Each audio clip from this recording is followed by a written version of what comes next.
My name is Madison Parker, and I'm 35 years old. 5 years ago, I stood in my parents' living room with hospital photos, broken ribs from the husband they needed to keep their business afloat. Marriage requires sacrifice, my mother said, not even looking at the evidence. His family funds our company, my father added coldly. Divorce him and you're disowned. They meant every word. I left that night with nothing but the clothes on my back, erased from their perfect family portrait. Tonight, at my sister's 30th birthday gala in front of Seattle's elite, my mother stood on stage bragging about their unbreakable family values to 200 guests who didn't know I existed. She spoke of loyalty, commitment, and never abandoning family, while the daughter she threw away sat in the audience. Then the MC turned to me with the microphone. As our evening's sponsor, would you like to comment on those beautiful family values? The room went silent. My parents' faces drained of color. They were about to learn what their disowned daughter had become. Before we begin, please take a moment to like and subscribe, but only if stories about choosing yourself resonate with you. I'm curious, where are you watching from? Drop your city and local time below. Let me take you back to that night everything changed. The invitation arrived on a Tuesday morning, slipped under my apartment door in a cream envelope with no return address. My hands trembled as I recognized Rachel's handwriting, the same elegant loops she'd perfected at our mother's insistence. You are invited to celebrate Rachel Parker's 30th birthday, the Grand Belmont Hotel, black tie required. No mention of my name, just guest, written where a name should be. 5 years. 5 years since the day my mother stood in the doorway of my childhood home, her voice cold as winter. We only have one daughter from now on. Don't ever come back. 5 years since my father turned his back while I packed my things, bruises still healing under my sweater. They'd chosen their reputation over their daughter's safety, chosen their country club status over the truth about the man they'd handpicked for me. I'd built Tech Vision from nothing in those 5 years. 2 folding tables in a shared workspace became a corner office overlooking the city. The nights I cried myself to sleep in my studio apartment transformed into board meetings where I commanded respect. My first successful app launch, my first million in revenue, my Series B funding, every milestone achieved without a single congratulations from the people who raised me. The invitation felt heavy in my hands. Why now? Why invite me after 5 years of pretending I died? My phone buzzed. James, my CFO. Madison, you need to see the morning news. Porter Industries just announced they're seeking emergency investors. I stared at the invitation again. My parents' company was failing, and suddenly their dead daughter received an invitation, but they had no idea who I'd become or what I was about to acquire. You should go, James said, setting a tablet on my desk showing Porter Industries' plummeting stock price. Not for them, for you. I almost laughed. James had been there through everything, the sleepless nights coding our first platform, the rejections from investors who didn't take a divorced woman seriously, the panic attacks when anyone raised their voice. He'd seen me build an empire while grieving the family that discarded me like yesterday's newspaper. They don't even know Tech Vision exists, I said, tracing the embossed invitation, or that their dead daughter runs it, which is why the timing is perfect. James pulled up another screen. The acquisition papers are ready. Porter Industries doesn't know we're the buyer yet. They think it's some anonymous tech conglomerate. The deal closes Friday morning, 2 days before the party. 2 days before Rachel's celebration at the Grand Belmont, I would own 67% of my father's company. The irony was almost poetic, but sitting alone in my success felt hollow. Every achievement, every milestone, I'd celebrated them with employees and friends, never family. My apartment walls displayed magazine covers featuring my face, Forbes 30 under 40, TechCrunch's founder of the year. Yet on holidays, I still ordered takeout for one. You built this empire while they pretended you died, Madison, James said quietly. Why go back now? I thought about my grandmother's funeral 2 years ago. how my parents had security escort me out when I tried to attend, how Rachel had looked right through me like I was invisible. The whispers from their society friends, "Isn't that the daughter who—" "Because," I finally answered, "they need to see who I became without them, and everyone else needs to know what kind of people they really are." Saturday arrived wrapped in Seattle's morning mist. I stood before my mirror, adjusting the designer dress I'd bought specifically for this moment. Elegant, expensive, undeniably successful. The woman staring back bore no resemblance to the broken girl my parents had discarded. My hands steady now, my spine straight, my eyes clear. Rachel had sent a follow-up email, cold and brief. "Cocktails at 7, dinner at 8, don't make a scene." As if I was the one who'd torn our family apart, as if I was the one who should be ashamed. The Grand Belmont Hotel towered against the evening sky, its windows glowing like watching eyes. Valet attendants in crisp uniforms opened doors for Seattle's elite, while photographers captured arrivals. I recognized several faces from my parents' circle: judges, senators, the old money that ruled this city's social scene. At the entrance, a security guard with an iPad blocked my path. "Name, please?" "Madison Parker." He scrolled, frowned, scrolled again. "I don't see any Madison Parker on the list." "Check again." My voice remained steady, though my pulse quickened. "Ma'am, I've checked 3 times. There's no Parker except the family. Are you perhaps under your married name?" Married name. The assumption stung more than it should have. "No, If you're not on the list, I can't let you in." His tone shifted from professional to suspicious. "This is a private event." Behind him, I glimpsed the ballroom's entrance, heard the distant sound of laughter and champagne glasses clinking. My family was in there, celebrating without me. Again. But this time, I held cards they couldn't imagine.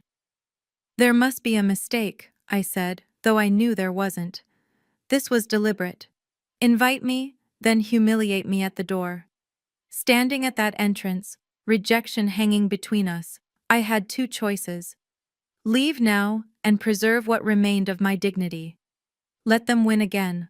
Let them erase me completely. Or stay and risk the humiliation of begging entry to my own sister's party while 200 strangers watched. The security guard's hand moved to his earpiece. "Ma'am, I'm going to have to ask you to step aside."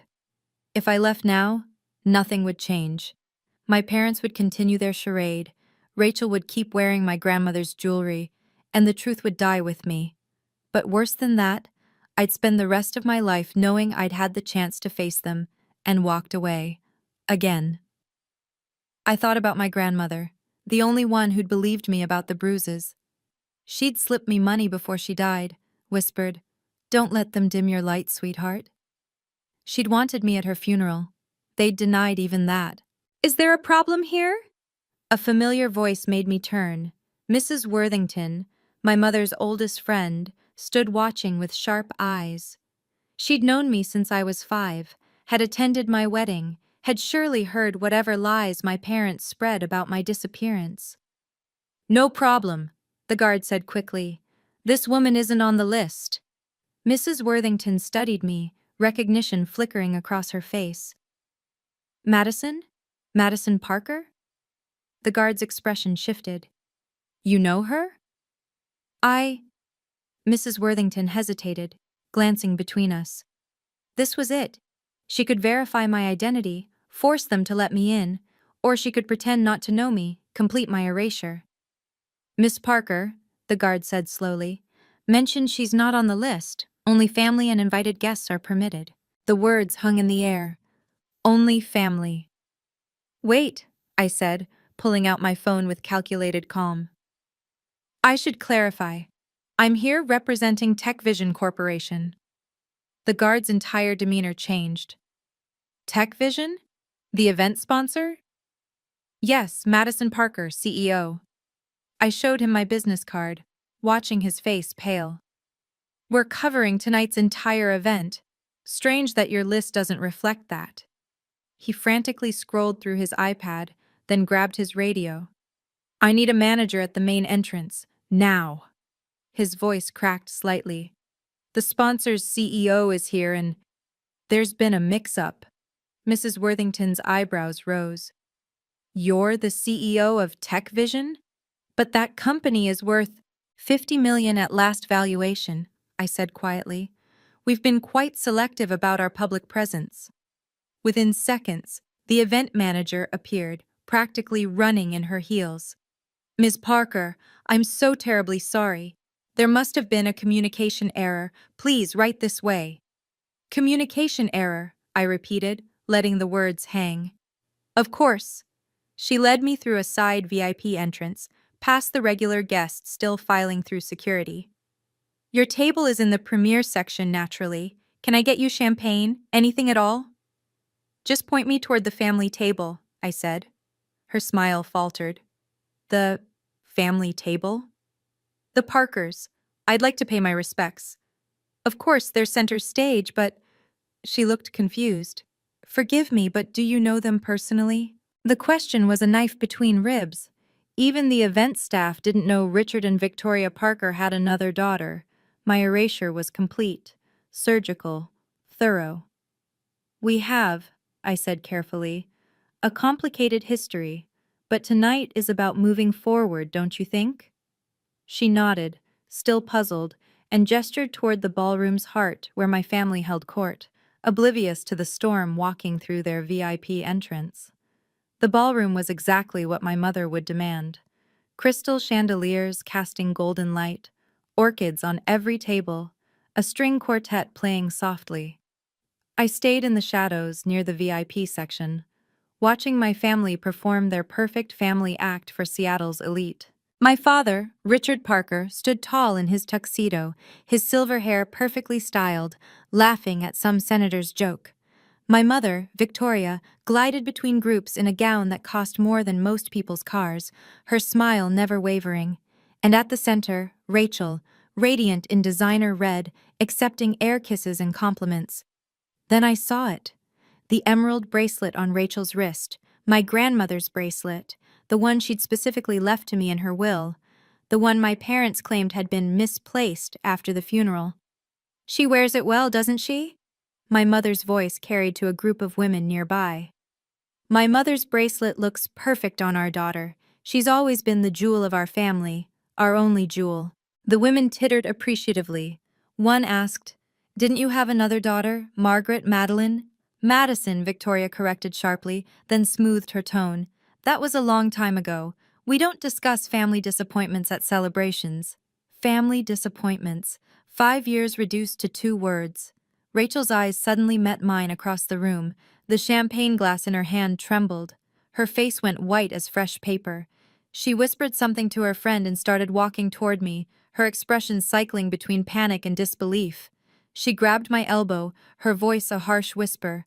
"What are you doing here?" "Nice to see you too, Rachel. Happy birthday." "You need to leave, now."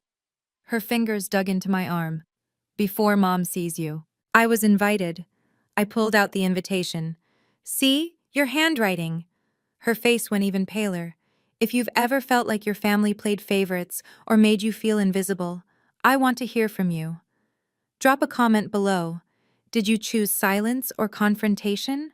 And if you're waiting to see how this confrontation unfolds, make sure to subscribe and hit that notification bell. Trust me, what happens next is worth staying for."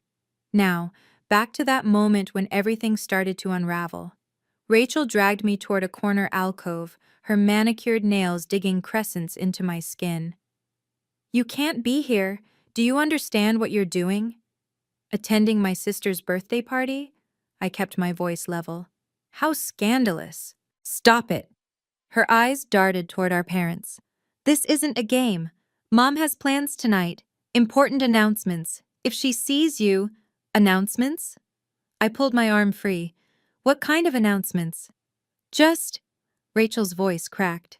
"She's been telling everyone about our perfect family, about how proud she is of her daughter. Singular.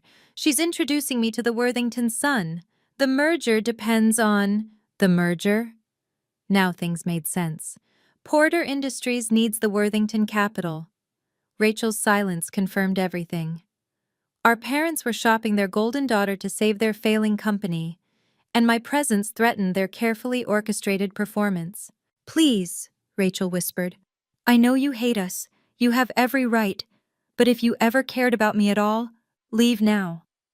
Cared about you? The words tasted bitter. Where was this concern when security dragged me from grandmother's funeral? When you wore her bracelet knowing she left it to me? Rachel touched the emerald bracelet unconsciously. "Mom said you forfeited everything when you abandoned the family." "I didn't abandon anyone. I escaped." "From what? A beautiful home? Parents who gave you everything?" "From a husband who broke my ribs. Twice." I watched her flinch. But maintaining the Parker reputation mattered more than their daughter's safety, didn't it? "Madison, Rachel?" Our mother's voice cut through the air like a blade. "Who are you talking to in the corner like some teenager?" We both turned. Victoria Parker stood 10 feet away, her perfect smile frozen as her eyes found mine. My mother's face went through a symphony of emotions.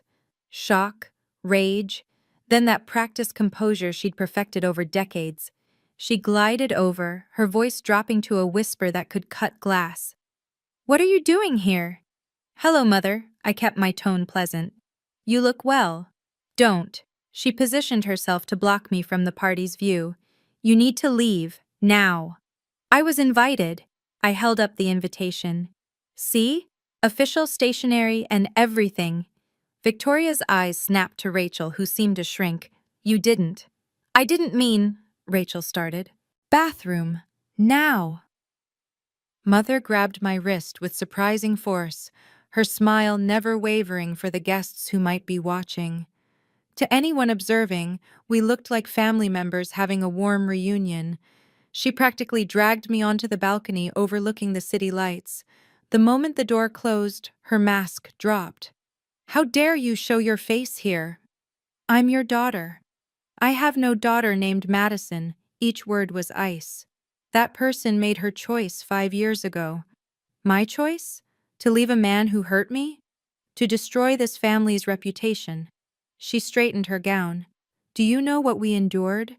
The whispers, the canceled invitations? You humiliated us."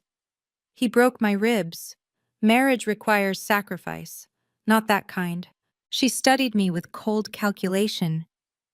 "You look different. Successful even. Did you remarry?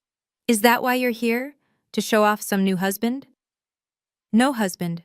Just me." "Then why?" Her eyes narrowed. "How did you even afford that dress? That watch?" Before I could answer, she raised her hand. "Actually, I don't care. Security!" A guard appeared immediately. "This woman is trespassing. Please escort her out." "Mother, I don't have a daughter here. Remove her. Quietly." The security guard stepped forward, then hesitated. "Ma'am, this is Ms. Parker. She's on our VIP list." My mother's composure cracked. "That's impossible."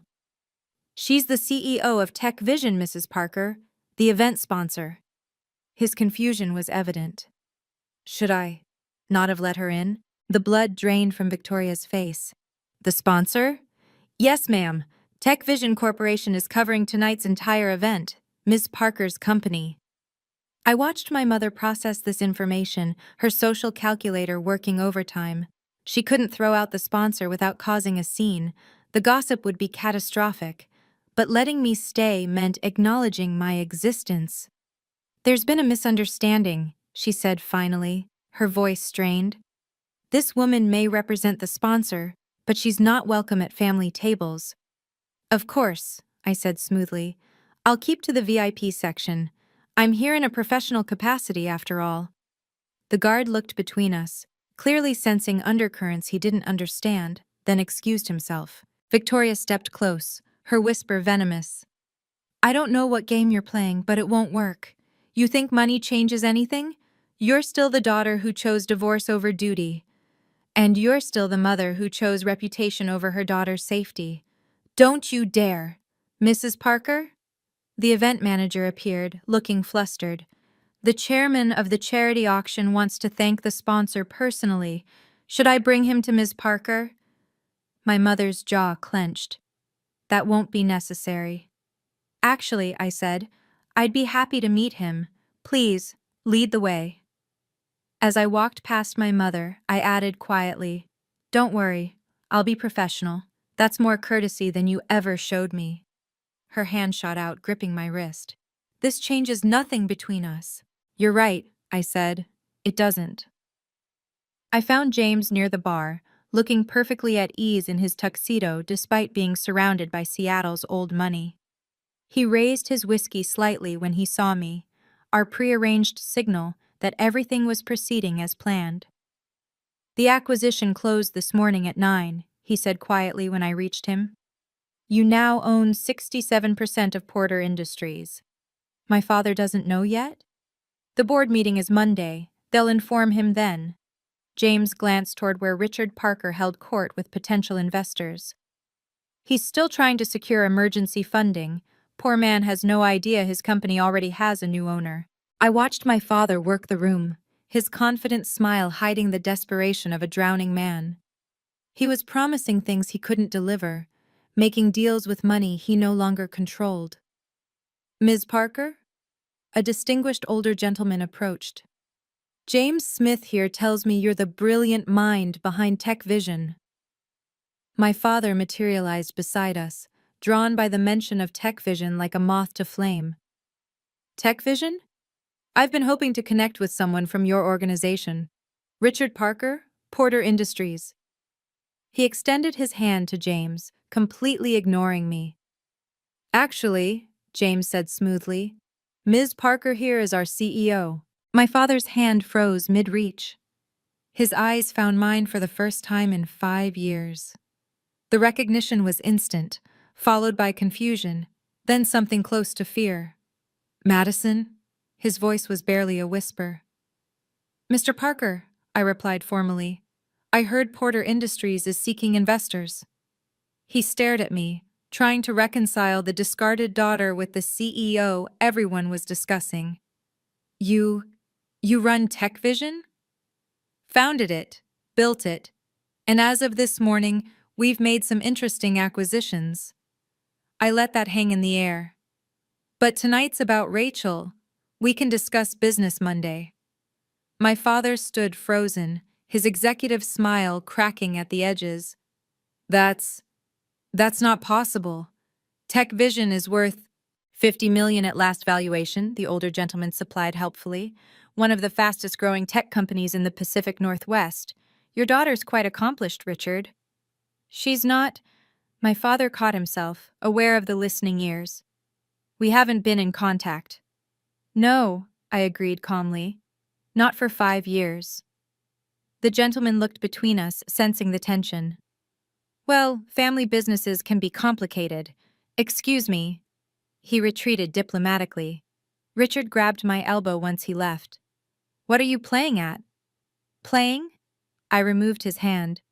I'm working. This is a professional appearance. Don't lie to me. You show up here claiming to run some company. Claiming? James interjected. I assure you, Mr. Parker, Madison built Tech Vision from nothing. While you were pretending she didn't exist, she was creating jobs, innovation, value. My father's phone buzzed. He glanced at it, and his face went gray. An email from the board, no doubt. The subject line would be innocuous, but the content would change everything. Excuse me, he muttered, walking away while opening the email. James watched him go. He's reading it now, the acquisition notice. Let him process it privately. He deserves that much dignity. More than they gave you. That's exactly why I'm different from them. Across the room, I saw Rachel pulling our mother aside, gesturing frantically in my direction. Victoria's face was a mask of forced calm, but her knuckles were white around her champagne glass. The MC began tapping the microphone. Ladies and gentlemen, if you could take your seats, we'll begin the evening's program. The real show was about to begin. Rachel intercepted me as I headed toward the VIP section. Madison, We need to talk. Now you want to talk? After 5 years? I know about the bracelet. She touched grandmother's emerald again. I know she left it to you. Mom told me it was lost, but last month I found the will. The real one. I studied my sister's face. Was this genuine guilt or strategic manipulation? With my family, I'd learned never to trust sudden confessions. Why are you telling me this now? Because something's wrong. Mom's been planning tonight for months. She keeps saying it's about my birthday, but… Rachel glanced around nervously. She invited every major family in Seattle, the Worthingtons, the Smiths, the Richardsons, and she made me memorize this speech about family loyalty and tradition. She's auctioning you off, I said bluntly. Porter Industries needs capital. You're the currency. Rachel's face crumpled slightly. I know, but what choice do I have? I'm not like you. I can't just leave. Can't or won't? You don't understand. After you left, they watched me constantly. Every friend vetted, every decision scrutinized.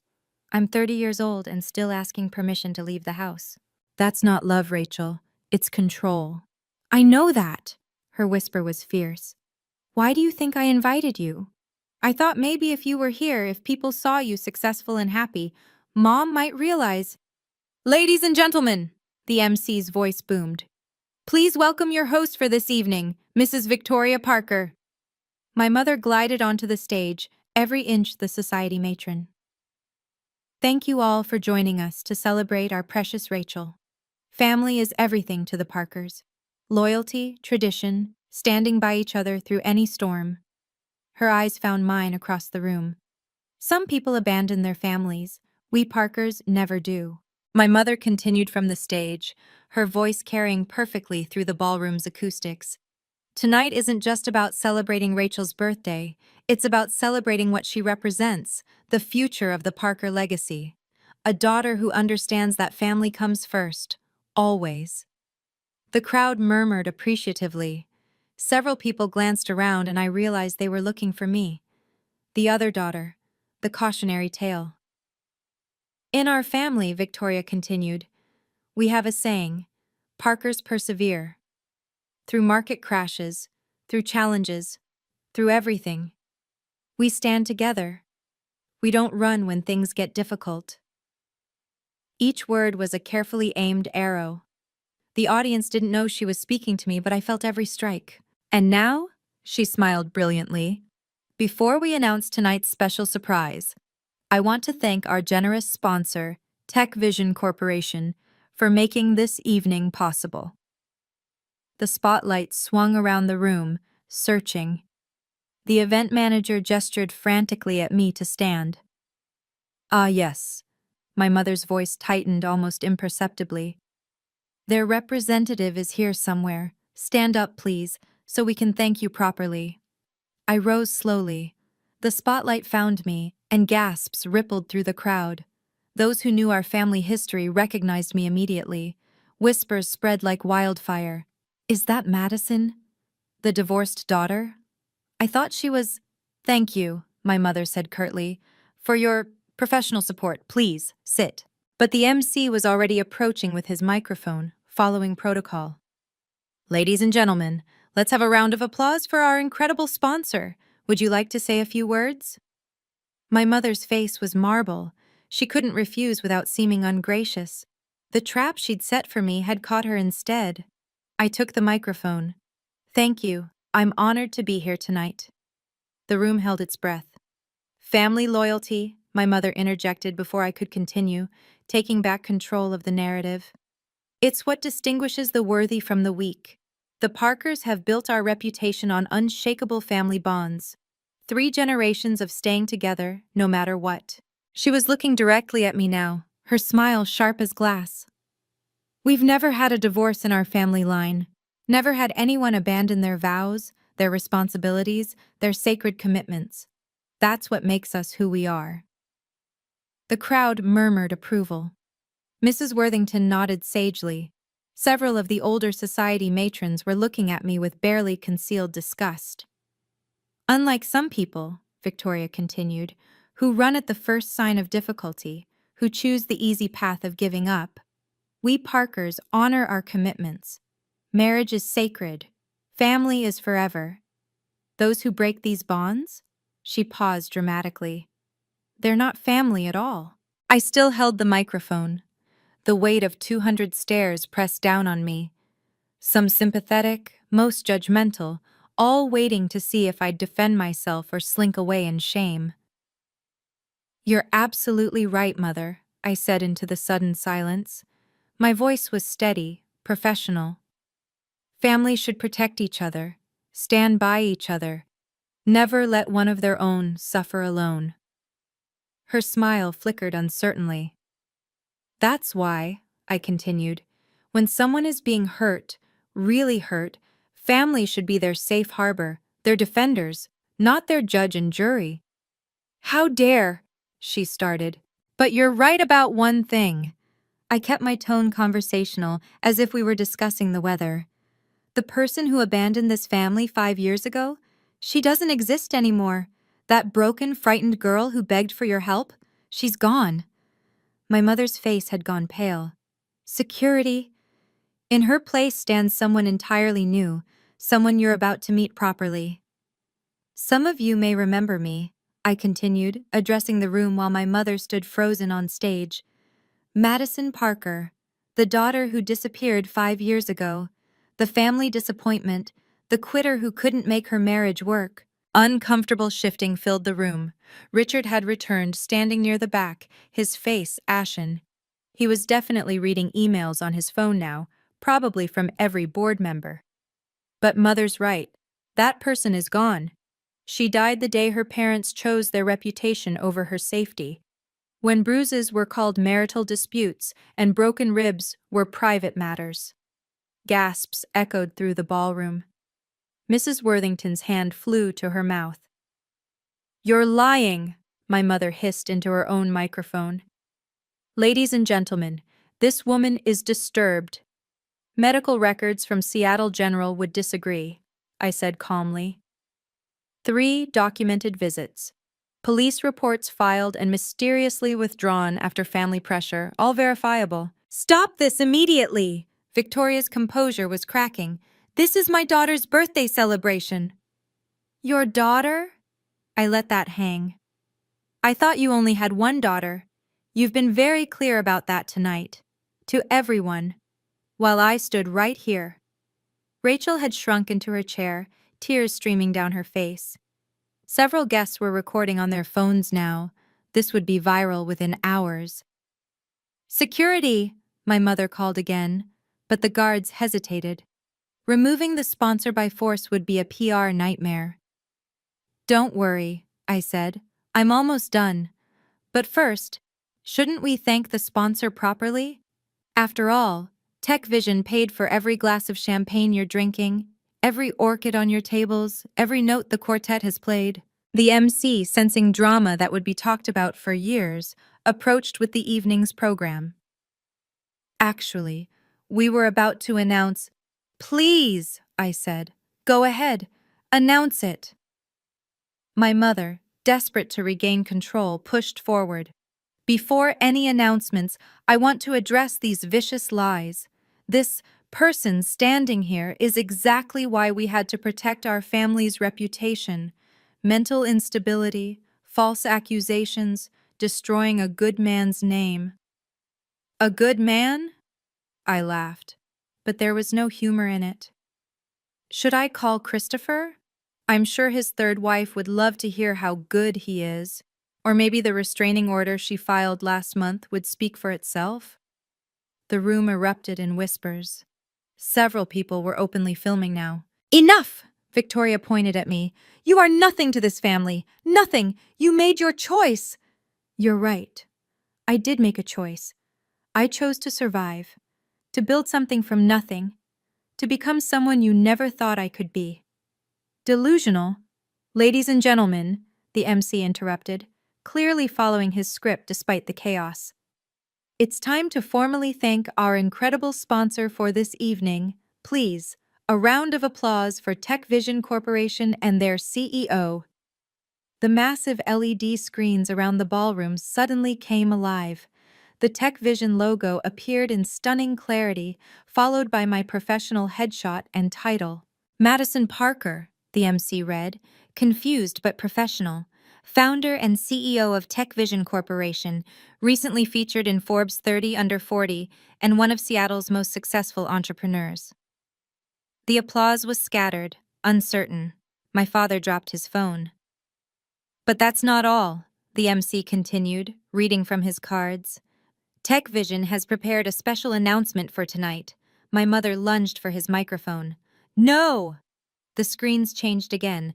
This time they showed official documents, acquisition papers, Porter Industries logo being absorbed by Tech Visions. As of today, I said into the stunned silence, Tech Vision Corporation is the majority owner of Porter Industries. My mother's knees buckled. This is the moment everything changed. If you've ever dreamed of proving wrong those who doubted you, hit that like button, comment karma if you believe people eventually get what they deserve. And please subscribe and ring that bell, because what happens next will show you that success truly is the best response. Now, let's see how my family handled learning their disowned daughter had become their boss. The screens continued their presentation, each slide another nail in my parents' social coffin. Financial data showing Porter Industries' 5-year decline. The emergency board meeting. The unanimous vote to accept Tech Vision's acquisition offer. This can't be legal, my father finally spoke, his voice cracking. The board can't sell without my approval. Actually, James stood up, holding a folder. According to the company bylaws you signed, the board can act independently if the company faces insolvency, which it does. Porter Industries has been hemorrhaging money for 2 years.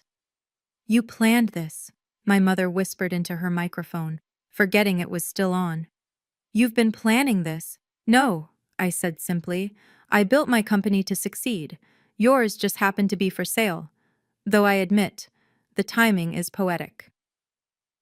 The screens now showed my achievements. TechCrunch Startup of the Year, Seattle Business Journal's fastest-growing company, my team of 200 employees at our modern offices. 5 years ago, I addressed the room. This family erased me because I wouldn't stay in an abusive marriage. They cared more about their reputation than their daughter's safety. Tonight, they introduced me as a stranger while wearing my grandmother's jewelry and denying I existed. I looked directly at my parents. But you were right about one thing. That scared, broken girl doesn't exist anymore. In her place stands someone you never expected, your boss. I'll fight this, Richard sputtered. My lawyers will tell you the sale is ironclad. As of 9 this morning, I own 67% of your company. Your office, your contracts, your corporate accounts, they all report to Tech Vision now, to me. Rachel stood up suddenly. Madison, please. Sit down, Rachel, our mother snapped. Don't you dare. No, Rachel said, louder. No more. Madison, I'm sorry. I'm so sorry. The room watched in fascination as our family drama played out like premium theater. Every phone was recording, every whisper analyzing, every eye glued to the stage where my mother stood trembling with rage. You ungrateful, Victoria started. Careful, I warned. Your next words will be trending within the hour. Choose them wisely. The screens behind me now displayed a final slide. Tech Vision Corporation, building tomorrow today. CEO Madison Parker welcomes Porter Industries to our family of companies. Family, my mother spat. You dare use that word? Why not? It means something different to me now. My company is built on loyalty, trust, and protecting each other. Everything you taught me family shouldn't be. Mrs. Worthington stood up slowly, her voice cutting through the chaos. Victoria, is it true? About the bruises? The hospital visits? My mother's mouth opened and closed like a landed fish. It's true, Rachel said suddenly, her voice stronger. I saw them, we all saw them, and we did nothing. She pulled off the emerald bracelet. This isn't even mine. Grandmother left it to Madison. We lied about that too. Rachel, Richard barked. Stop talking immediately. No, Rachel walked toward me, holding out the bracelet. I'm 30 years old, and I'm done being your perfect puppet. Madison was brave enough to leave. I should have defended her. The room erupted. Society matrons whispered behind their hands. Business partners exchanged worried glances.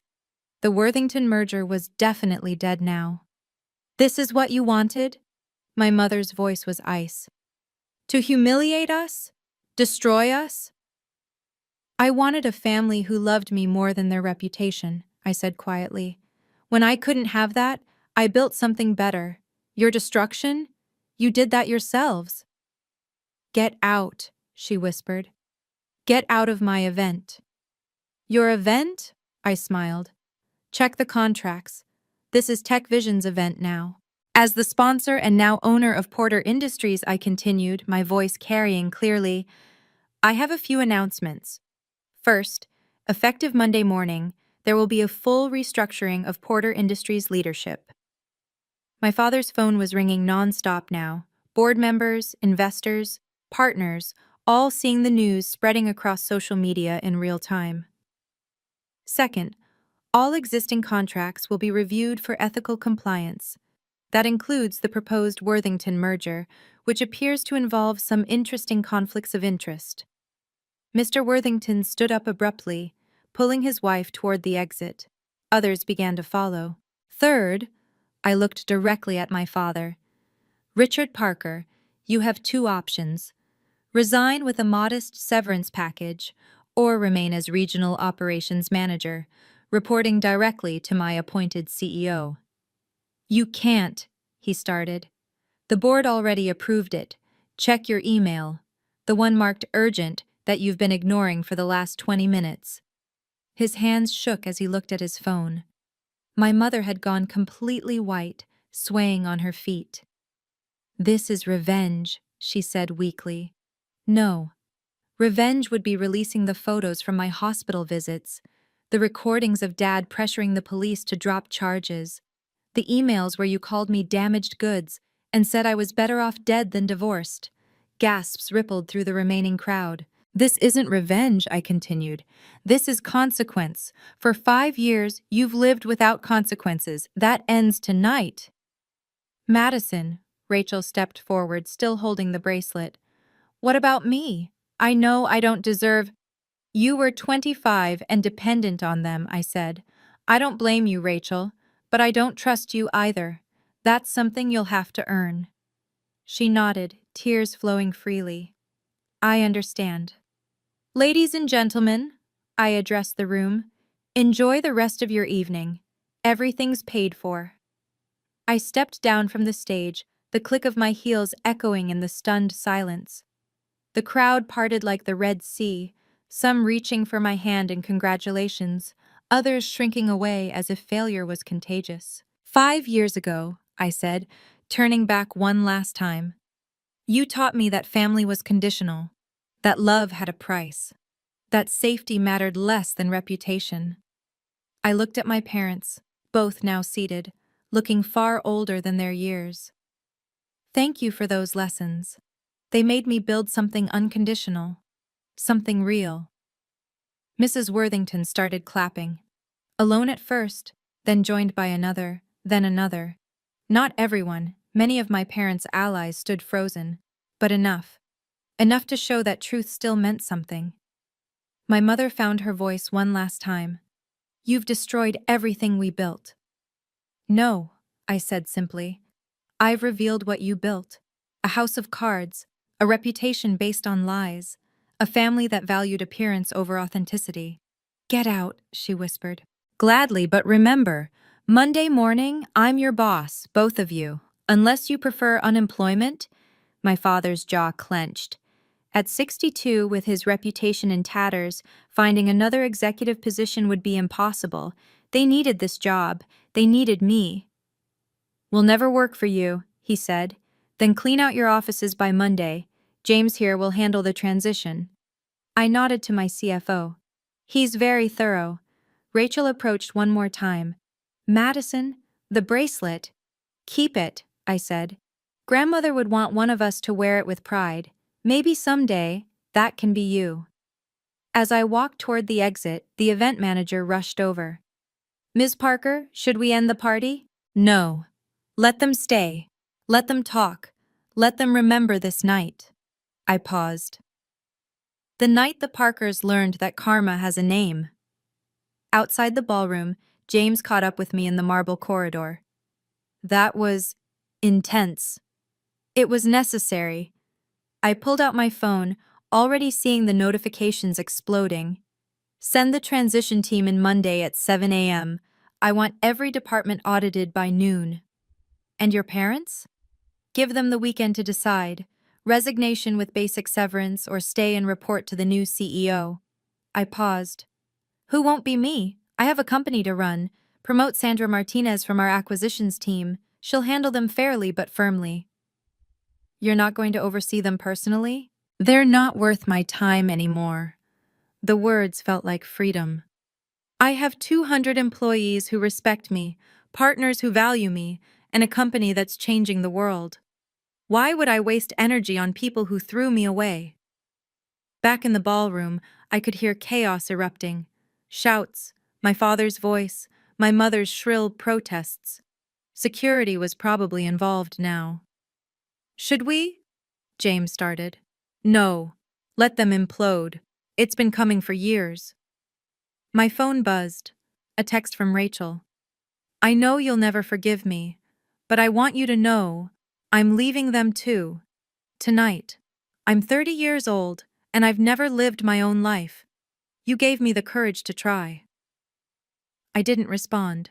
Some bridges once burned couldn't be rebuilt with words. "The media will be all over this by morning," James warned. "Good.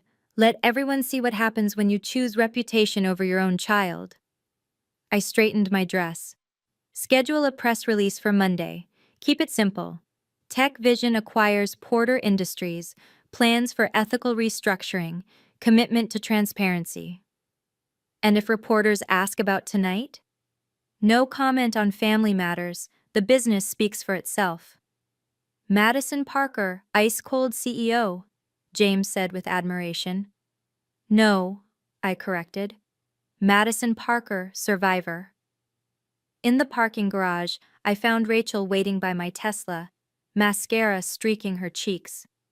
"Please, just 5 minutes." "Rachel." I knew about Christopher, about what he did. I saw the bruises that Thanksgiving when you tried to hide them with makeup. The words tumbled out. "Mom told me to ignore it, said all marriages had struggles. I was 25 and scared, and I chose being the golden child over being your sister." I studied her face.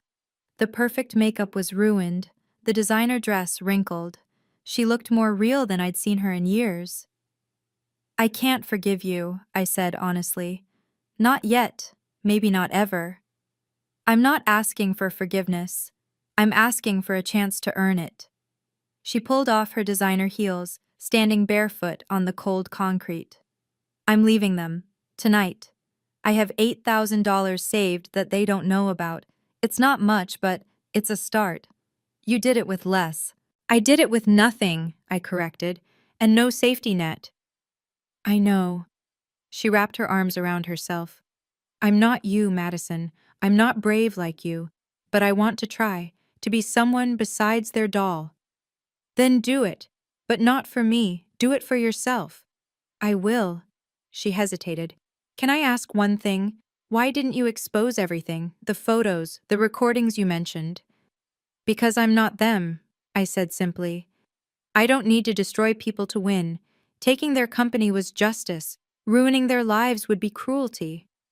"You're better than all of us." "No, I just learned that success is the best revenge, and boundaries are the best protection." She nodded, understanding. "Goodbye, Madison." "Goodbye, Rachel, and good luck." I drove through Seattle's glittering downtown, the city lights blurring past my windows. 5 years ago, I'd driven these same streets in a borrowed car, everything I owned in 2 suitcases, my ribs still aching from Christopher's last disagreement. My phone rang through the car's Bluetooth. "James." "You need to see this," he said. "Check Twitter." At a red light, I looked. The video was already viral. Disowned daughter becomes parent's boss, had 30,000 views in an hour. The comments ranged from supportive to shocked to vindictive. The board's thrilled, James continued.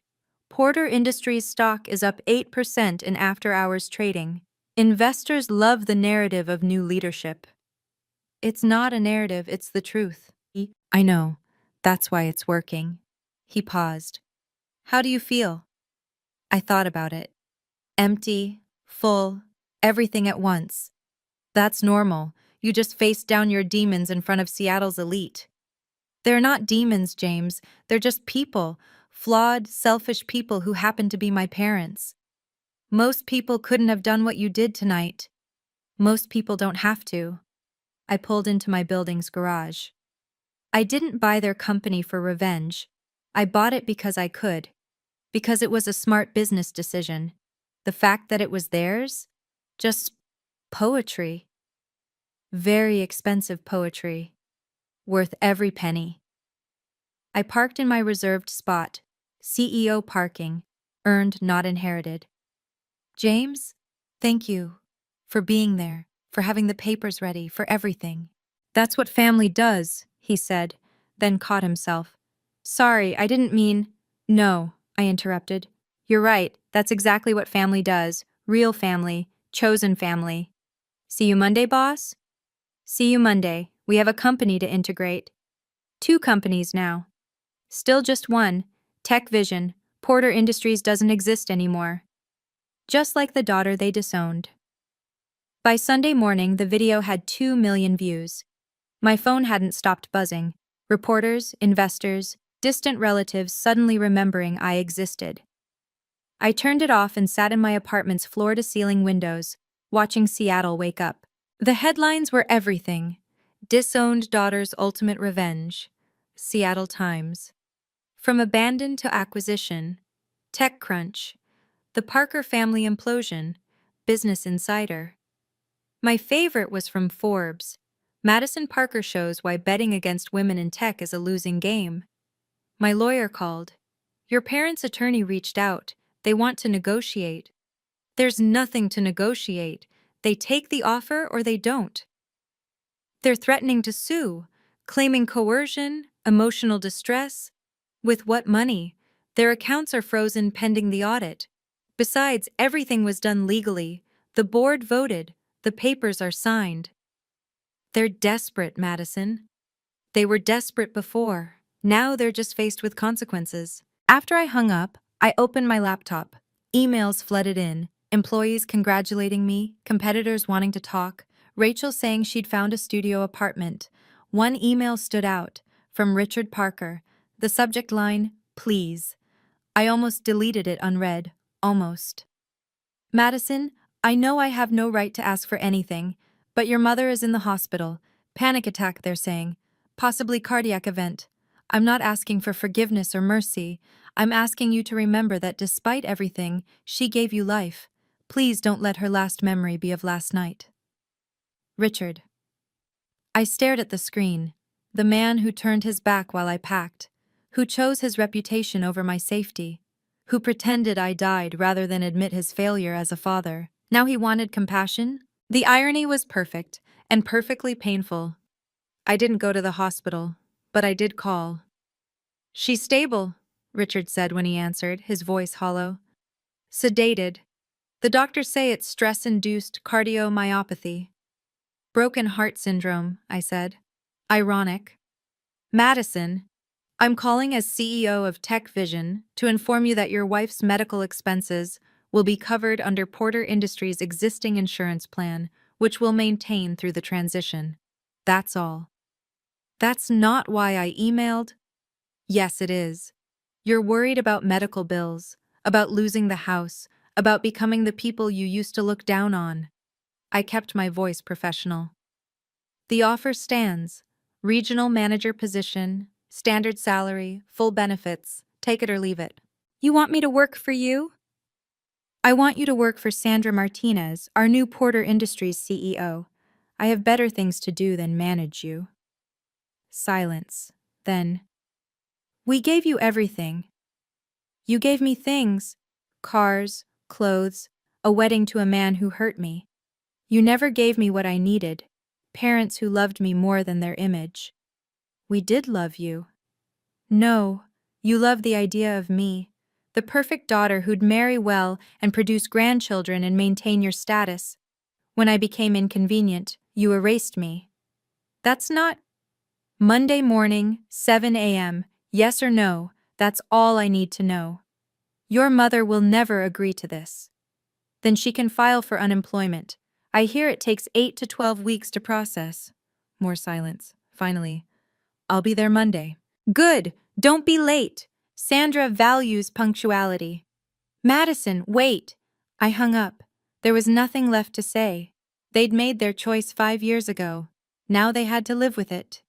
Monday arrived gray and drizzling, perfect Seattle weather for a corporate takeover. I arrived at TechVision's offices at 6 a.m., an hour before the transition team would enter Porter Industries. Sandra Martinez was already there, reviewing files. You sure you want me handling this? Your parents aren't going to make it easy. That's why I chose you. You're brilliant, fair, and take no bullshit. I handed her the transition plans. Treat them like any other employees, no special consideration, positive or negative. And if they cause problems? Document everything. 3 strikes, they're out, same as anyone. At 7:15, my phone rang. Sandra. Your father's here, sitting in what used to be his office. He looks broken. He'll adjust. Your mother? Not here yet. She never came. At noon, Victoria Parker walked into TechVision's lobby instead, wearing sunglasses and her best Chanel suit, demanding to see me. Security called up. There's a Mrs. Parker here. No appointment. Should we? Conference room 3, 5 minutes, no more. She looked older, smaller somehow. The perfect posture was gone, replaced by something fragile. You win, she said without preamble. This wasn't a competition. Wasn't it? She removed her sunglasses, revealing red-rimmed eyes. You took everything. I took a failing company. You lost everything else on your own. I'm not here to work for you. I know. I'm here to tell you that you're not my daughter. Not anymore. Not ever again. I haven't been your daughter for 5 years. You're just making it official now? She stood to leave, then turned back. Your father's a fool for taking your offer. He's practical, something you never were. I was protecting our family. You were protecting yourself. There's a difference. She left without another word. I never saw her again. 3 weeks later, Rachel's letter arrived at my office. Handwritten on simple stationery, not the monogrammed cards our mother had insisted on. Madison, I'm writing because I need you to know something even if you never respond. I'm in therapy now, unpacking 30 years of being molded into their perfect doll. My therapist says I was a victim too, but that doesn't excuse my choices. I watched you suffer. I stayed silent when they rewrote history. I wore grandmother's bracelet knowing it was yours. I was a coward, and I'm sorry. I'm working now, entry-level marketing at a nonprofit. The pay is nothing compared to my allowance, but I earned it myself. I'm learning who Rachel Parker is when she's not performing for approval. Dad told me he's working for your company now. He says you treat him fairly, which is more than he deserves. Mom moved to her sister's in California. She tells everyone you're dead. The irony isn't lost on me. I don't expect forgiveness. I don't expect anything. I just wanted you to know that you didn't just free yourself that night. You freed me too. Your sister, if I can still call myself that, Rachel. I read it twice, then filed it away. Maybe someday I'd respond. Maybe someday we could build something new from the ashes of our family. But not yet. Trust once shattered, took time to rebuild. James knocked on my door. The Times wants a follow-up interview. 1 month later, how does it feel? Tell them no comment on family matters, but they can quote this. TechVision's acquisition of Porter Industries is proceeding smoothly. We're committed to ethical business practices and supporting our employees through the transition. Nothing about your parents? What parents? I'm an orphan who built an empire. That's the only story that matters now. 6 months in, Porter Industries was unrecognizable. Sandra had restructured everything. New policies, new leadership, new culture. The company that had hemorrhaged money for years posted its first profitable quarter under TechVision's umbrella. Richard Parker had become exactly what I'd offered. A regional manager, nothing more, nothing less. Sandra reported he was competent, quiet, and never mentioned our relationship. He ate lunch alone, left at exactly 5 p.m., and treated everyone with the careful politeness of a man walking on ice.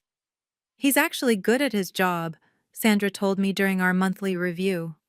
When he's not playing CEO, he knows operations. Then he keeps the position. He asked about you yesterday, first time in 6 months. And? I told him you don't discuss personal matters at work. He just nodded and went back to his spreadsheets.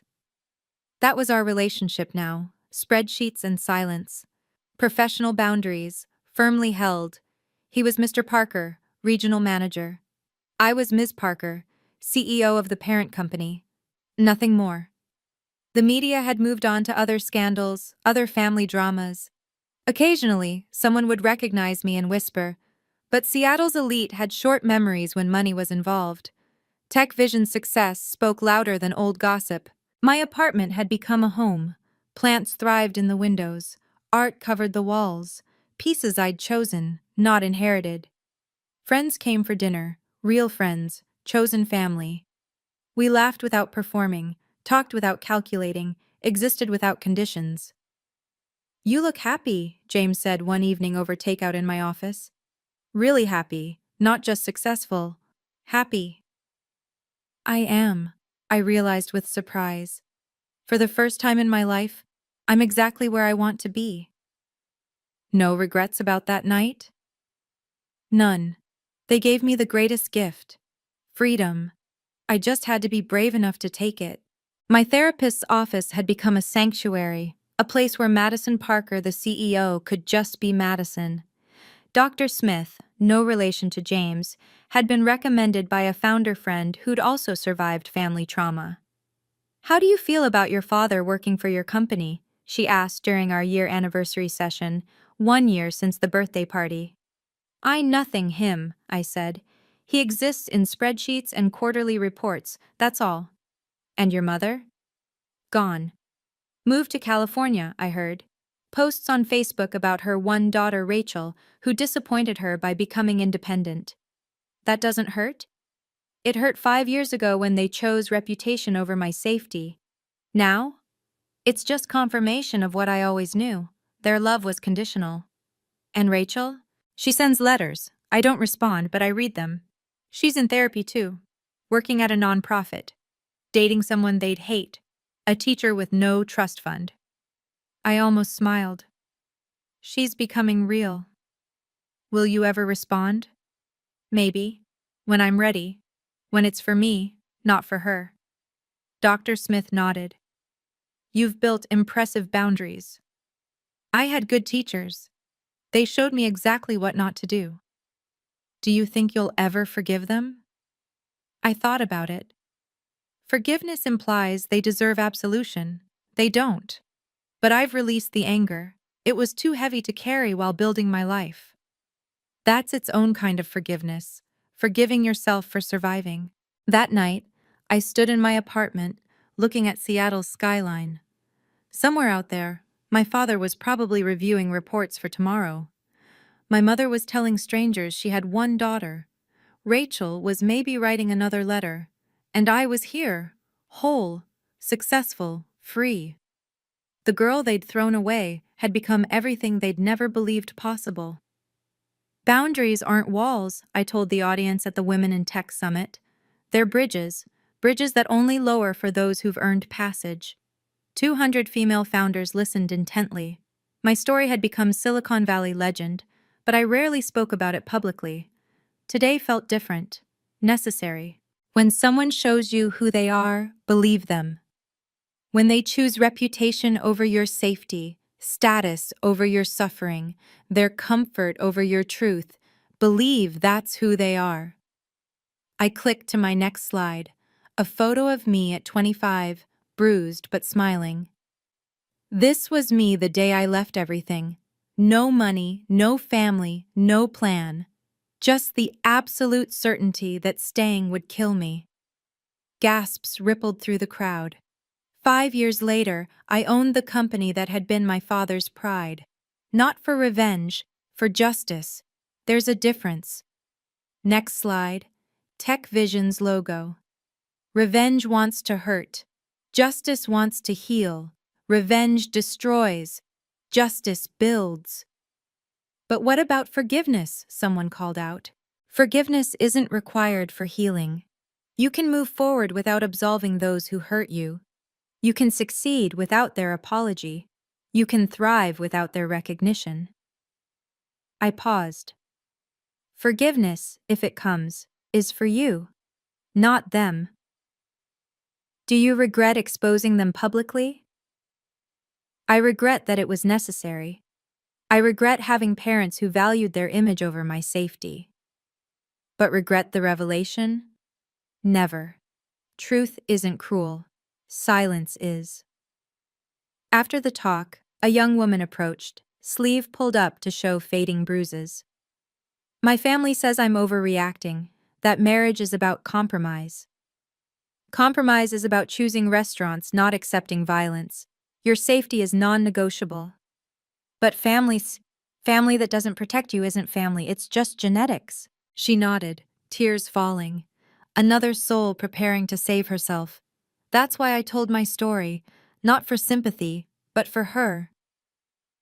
18 months after the birthday party, I sat across from Rachel in a quiet coffee shop. She'd requested the meeting through James, professionally, respectfully. I'd finally said yes. She looked different. The designer clothes replaced with simple jeans and a sweater. The perfect makeup gone, revealing actual skin, actual life. She looked like herself for the first time. "Thank you for seeing me," she started. "You have 15 minutes. "I only need 5. She pulled out an envelope. "I've been saving. This is every penny of the allowance money I took after you left. $30,000. I want to donate it to your domestic violence foundation." I hadn't publicized the foundation, but somehow she knew. "That's not necessary." "It is, for me." She pushed the envelope across. "I profited from your pain. I wore your jewelry, took your place, enjoyed the privilege of being the only daughter. This doesn't fix it, but it's a start." "Rachel, I'm not asking for forgiveness. I'm not asking for anything. I just wanted you to know that I see it now, all of it. The gaslighting, the control, the way they broke you down until leaving seemed like your failure instead of your salvation. And now? Now I'm free too. Broke, struggling, but free. I teach art to kids at the community center. I live in a studio that's smaller than my old closet. I've never been happier." "Good for you." I mean it, Madison. You saved both of us. You just saved yourself first." We sat in silence, two sisters separated by more than time. "Maybe," I said finally, "we could do this again. Coffee. Once a month. No promises, no expectations. Just coffee." Her smile was small but real. "I'd like that." Baby steps, but honest ones. 5 years. That's how long it took to go from disowned daughter to CEO. 5 years to build an empire from nothing but determination and code. 5 years to prove that family isn't about blood. It's about choice. I stood in my office looking at the wall of achievements, magazine covers, awards, photos with my team. Not a single family photo. That used to hurt. Now it felt honest. My parents gave me the greatest gift when they threw me away: permission to become myself. They meant to punish me, but they freed me. They meant to diminish me, but they forced me to grow. They meant to erase me, but they made me impossible to ignore. Sometimes, I tell people who ask, the greatest gift a toxic family can give you is letting you go. Richard Parker still works for Porter Industries, now fully integrated into Tech Vision. He's employee number 847, nothing more. Victoria lives in California, telling anyone who'll listen that she has no daughters now. Rachel disappointed her too by choosing freedom. Rachel and I have coffee monthly. We're not sisters yet, maybe never will be, but we're two women who survived the same storm, building something careful and real from shared wreckage. My chosen family grows stronger every day. James, my team, friends who celebrate my victories and support my struggles. They show up. They stay. They love without conditions. That's what family really means. If you're reading this still trapped in someone else's definition of family, know this. Leaving isn't failure, it's survival. Boundaries aren't cruel, they're necessary. And success, real success, isn't about proving them wrong. It's about proving yourself right. You're worth safety. You're worth respect. You're worth unconditional love. And if they can't give you that, build it yourself. You're stronger than you know. If this story resonated with you, please share it with someone who needs to hear it. Comment boundaries. If you've had to choose between family and freedom, what did you choose? Forgiveness or moving forward? Subscribe for more stories about resilience, success, and the courage to choose yourself. Remember, family isn't about blood, it's about who shows up when life falls apart. Your chosen family is still family.